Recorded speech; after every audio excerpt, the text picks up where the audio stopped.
must obviously you don't completely have the Big Ten tournament spot secured, but pretty good chance that's going to be the case. Is that are you able to exhale a little bit knowing that's the case?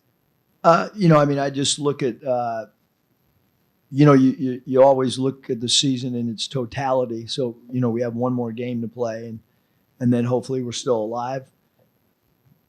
But I watch Big Ten games every night, and people are talking about Minnesota winning 7 league games, and they're talking about Nebraska winning 7 league games. We're in year one, and here we are sitting with nobody's talking about us at all. Big Ten Network's not talking about us. We have 7 wins, and when you look at the win-loss column, we're tied with some programs that have been around for a while in this league. And like I said, I mean, Nebraska and Minnesota, have been getting a lot of compliments of late with travel and all that. Like, you're not, it doesn't, you got to look at the whole, league. And, for this group to get 7 and to look at games like Ohio State at home and Minnesota game at home that, you can go back and, the Minnesota game is, I've never seen anything like it in all the years I've been doing it. I mean, every little thing went wrong, and there was controversy on stuff. And I compliment this team for, giving their all, because I think they have. And has it been perfect? No, not by any means. I mean, we know we want to grow next year, but right now we have another game left against Ohio State, and then hopefully we, throughout the totality of the Big Ten season, hopefully we'll be able to play in in the Big Ten tournament. Yeah, I mean, I think that what's going to happen now is no different than what happens in the NBA. Your schedule is going to dictate winning streaks and losing streaks. That's just how it's going to be. And so, I knew the Ohio State game was going to be really hard after our travel. And so we have not played good basketball down the stretch, but, tonight's our largest margin of victory. And we were in town for a little bit, and we finally, got our legs back and stuff. And there's no excuse, because this is just, it's how it's going to be. But if you look at other really good programs in our league, I mean, Michigan State came out here. They've got 3 league losses. They came to Los Angeles and lost both games. Was it UCLA and USC's play, or did it have to do a little bit with travel? Because you don't lose 3 league games and you lose 2 on one trip. It's not easy. And so our travel's been really difficult towards the end of the year. And so we haven't played our best basketball. Tonight was a step in the right direction.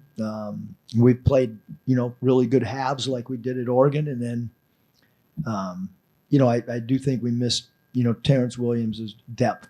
And I think that hurt us in quite a few of our games this year. But tonight, thought we played, offensively really, really good. We played small ball, and you look at the rebounds. It's probably as good as night that we've rebounded the ball, and so and we knew we had pressure to win this game tonight. Plain and simple. Coach, you answered a lot of what I was going to ask, so I'll switch directions.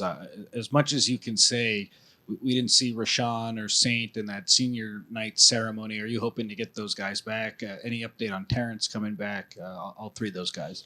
Yeah, I mean, great question. I mean, I don't think that, that's, with the way that, the landscape, I think, you just play the season out. I mean, what I did with, same thing I've done with all seniors is ask them, do you want to go through senior? I haven't asked them. I had someone in admin, just ask if you want to go through senior night. And, I think Sean and Saint feel that that there might be an opportunity. I don't have the answer for it. You know what I mean? Because it's too hard for me to understand a lot of stuff. So, I think it's up to those guys and compliance to sit down and go through that. But those 2 guys, elected not to, and certainly Terrence Williams. I can answer that one. I mean, he should have another year of eligibility.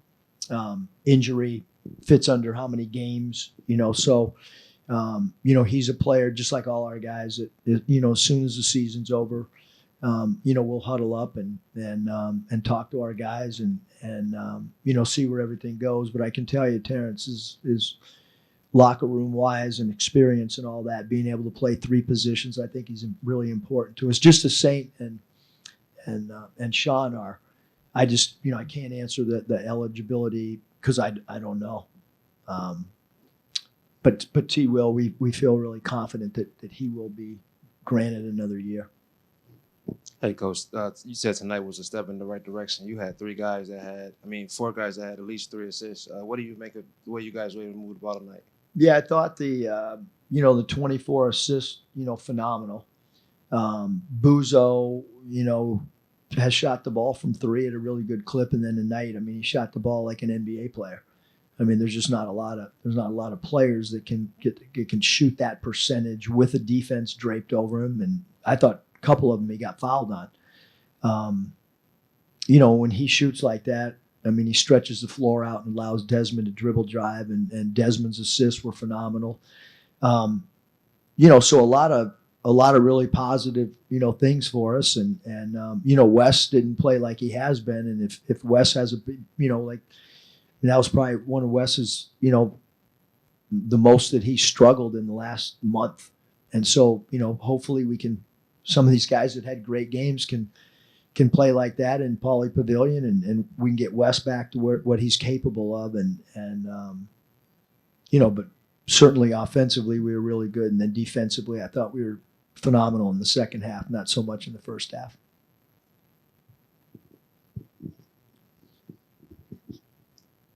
This being the last home game, I know you talked at the beginning of the season about creating a home environment and, injecting some energy into this fan base and this program. Now that we are through that first year of home games, how do you just generally feel about the progress on that front? I don't know if there was much progress. There will be next year because there'll be a lot of effort put in by all of us. I think some of the players coming in will be big draws. And I think I think one guy can help us attendance wise. I can't talk about him. But I know that, walking around, whether it's on the Strand or whether it's at an NBA game, I do think that people understand who could be coming in here, and I do think there's a real good buzz about that. And then this year we didn't really have anybody coming back but Harry. Feel really confident that some other guys will be back, and so there'll be some name recognition on the roster, and so I think that'll help. And I haven't done what I've done in the past with the student body.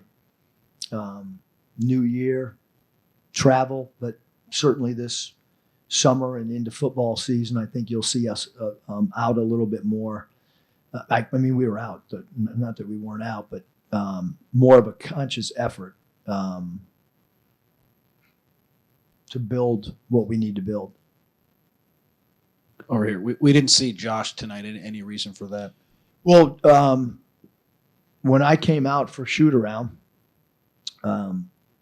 Josh sprained his ankle today. I think he could have played, but he missed the first maybe 7 to 12 minutes of shoot around today because he went back in the back with JY and got retaped. And then I don't think he wanted to play towards the end of the game. He's been a starter most of the year, so I think he didn't need, minutes that, and he let us know that with about 3 minutes, but maybe with about 5 minutes to go, that he was good. He had a great attitude, but he did sprain his ankle. And like I said, he missed somewhere between 7 to 12 minutes today of shoot around. And I just felt like, hey, we got a game coming up on Saturday, and only if needed. And then the last thing for me tonight, that there were just moments where you're up big in the second half and you still seem pretty frustrated at the group. Is that just a product of it's been a long season and you just have very high expectations? Is that just how you coach? Just something that stood out to me. Yeah, I would say that I wear my emotions on my sleeve. Pretty evident. And like the people that I've worked for or worked around, you try to coach for perfection every possession. Like I don't care if we're down 30 or up 30. There's a standard for how you want to play offensively and defensively, and then I want to coach every player the same. Meaning, if we have certain demands on Desmond Claude and Clark comes in, I want those same demands. And when Harry comes in, same thing. So I think my job is to teach and coach, and not, I'm getting paid to coach for 40 minutes for 30 games or whatever. And so for me, sometimes when we get down, I probably need to do a better job of just doing what I'm paid to do, which is coach every second. So I think just as a competitor, the way my dad raised me, being around Chuck Daly, being around Doc Rivers, I saw those guys do that, Hubie Brown. And so, that's what I owe it to the players in my mind. And we're still teaching, I guess I don't need to be, some of my theatrics, my wife tells me, are embarrassing, but I'm not going to probably change at my age. I'm 60 and still acting like I'm 14 at times. So, but, After losing 7 of 8, did it feel tonight like you figured some things out going into this last stretch? And knowing that there is this last UCLA game and then the tournament, what do you feel like this team still needs to do to really, make an impression over that stretch? Yeah, I mean, look, when you've lost 7 out of 8, it's never easy on anybody.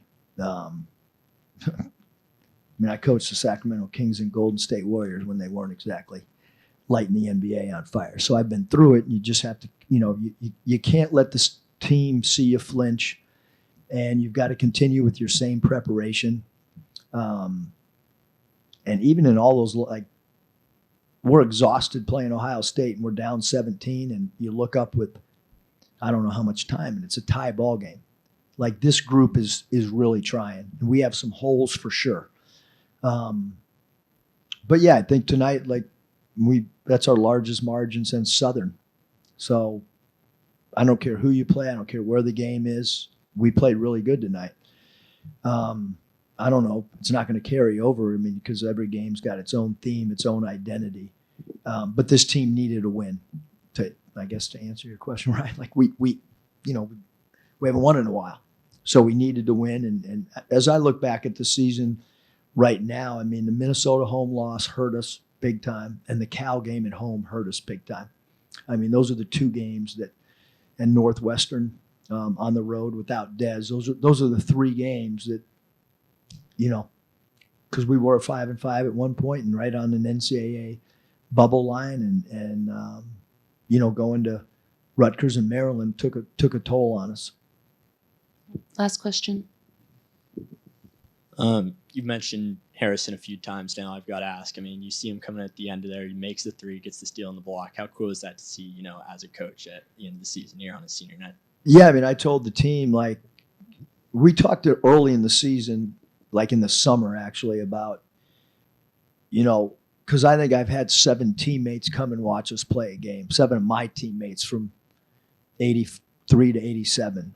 And every time they come in, I have them talk to the team. Not about basketball, but how can I be 60 years old and I have 7 teammates coming to support us, and then the relationship. And so I told the guys that when you get to be my age and you look back at your teammates in college, it has nothing to do with who's the leading scorer. It has absolutely nothing to do with who got the most rebounds or played the most minutes. It's going to be who conducted themselves like professionals in the classroom, off the floor, in practice, in the locker room.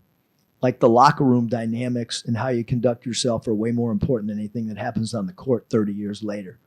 And Harry's been unbelievable. I've asked him about so much stuff because I'm learning this whole year. I'm learning about USC and culture here and all those things. And Harry's been an incredible help. But to go in the game, he played like a pro. He made an open 3. He was mentally into it. He didn't look at his garbage time. And then he had a steal in the post.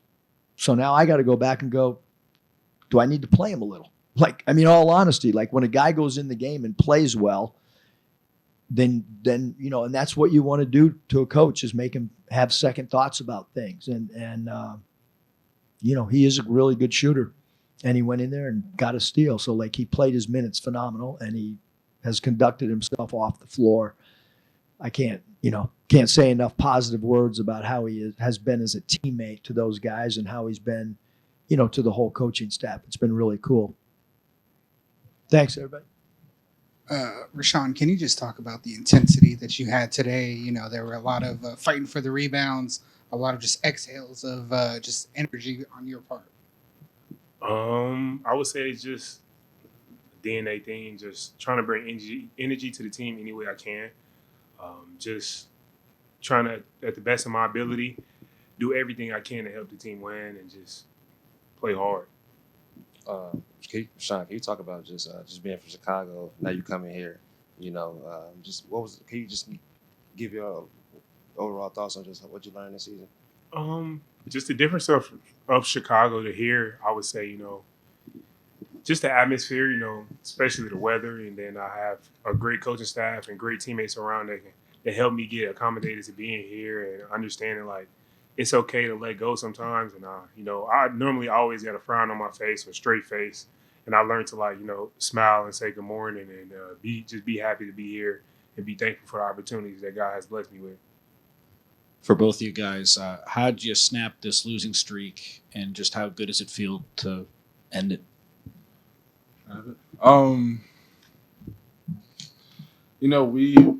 We stuck together as a team. Normally teams, just separate from each other and stuff, but we kept meeting. We watched team film where it was just a team, no coaches, and just to see what we could do better. And ultimately we just had to play harder and just have each other's backs on defense and lock in on defense. So I think we did a pretty solid job bouncing back from Ohio State, Oregon, and the guys were playing hard. Everybody was hitting shots. We had each other's back on defense, and we do that. I believe we could beat anybody. So, but yeah, it was definitely, we all had our moments, but I felt like we stayed together as a team, and that helped us a lot to get the win tonight. Yeah, just to piggyback off what he said, just understanding the moments that we struggled. Started our Ohio State game, we struggled in the first half, executing defensively, got in foul trouble early, came out in the second half, switched 1 through 5, and our defensive intensity picked up. At Oregon, I feel like we struggled in the second half. Our defensive intensity dropped, and we just got to find a way to play a full 40 minutes, and we did that today. As you come out of having a tough game in Oregon and then have a big game today, what was your mindset kind of coming out of that loss and coming into this one? Just learning from my mistakes and just watching a lot of film. Everybody has an important role on this team, and I don't like playing bad or having a bad game, but I had to bounce back. That's what players do, and that's what good players do, and the team needed me just as much as I needed them. So, and they supported me. They had my backs. They was positive, and all that went into existence. And like I said, I studied the game film, and I just let the game come to me. I didn't force nothing really, other than a couple shots. But it is what it is, though. It is what it is. But just shout out to my teammates. I had to get them going, and they delivered, and I just appreciate them for knocking down them shots. Coach talked about how important those 24 assists were, 11 from you. Mm-hmm. What were you seeing in terms of ball movement from your perspective? I think we had really good ball movement. I think I had like 7 assists in the first half. We was all playing unselfish and just making the simple plays. I think that's one thing that we learned from just watching film as a team. Like, if the play is to make that one quick pass, a 0.5 pass, then you got to do it. Like this, we would hurt each other in the team if we didn't do it. So, with their defensive scheme, like Sean was open on the pick and pop. there was a couple skip passes that was open and dumped down. So we just had to stay disciplined and we just had to make the right reads, and I felt like we all executed that. Harrison there at the end of the game made a three right in front of you guys. I mean, how cool is that for you guys to see that a guy who doesn't necessarily get a lot of minutes, but I mean, at the end there, splashes that three and then gets the steal right after that. How cool is that? Yeah, I mean, I'll let you go next, but yeah, we love Harry, man. Like his situation and how he's been. He's just been a great leader. He's been very talkative. He's been very supportive, and we knew he could do that. So when he did it, it was just like we were just excited and happy for him because most people in this situation would just give up, but he never gave up. He always stayed ready. He always practiced hard. He came to practice every day. So yeah, man, like we love him, and it was exciting to see him for his senior night hit that three and then also play good defense too. I think he had got a deflection or something that turned into a steal. So it was just good to see him play hard and be happy. And yeah, it was definitely exciting hitting that three. To kind of piggyback on that, can you guys, obviously today was a must win for you guys going forward, but can you guys talk about the importance of that also just for those 7 seniors going out and getting that win here in their last game here? The win was super important, especially because we have those 7 seniors. The seniors just expressed to us, the importance of winning. We also came off, losing streak, so it kind of was a balance, like wanting to win for them, but also wanting to get out this slump and getting back in the win column and just preparing for the next game that's coming up. So just continuing to try to keep this balance of what we got going on right now. Must mention just how difficult it is on a team to lose 7 out of 8 games. And he was talking to him about his own frustrations over the course of that time. How have you guys just seen him handle that stretch, and what has kind of been his message to you guys about getting through that? Just got to play hard and play defense. I felt like that was one of the things that we didn't really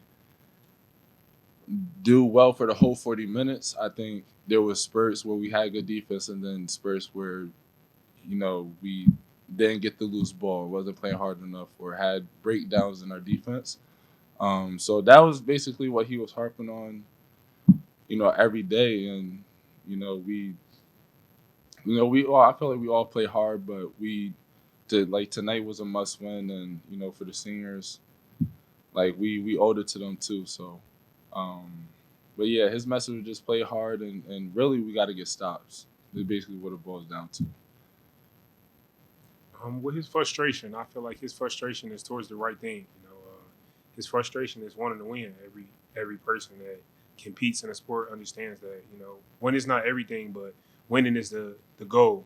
And I feel like his frustration towards us is just letting us know that, like, he wants us to be great. In order for us to be great, we got to play for a full 40 minutes and understand what goes through a game, a basketball game, especially a Big Ten college basketball game.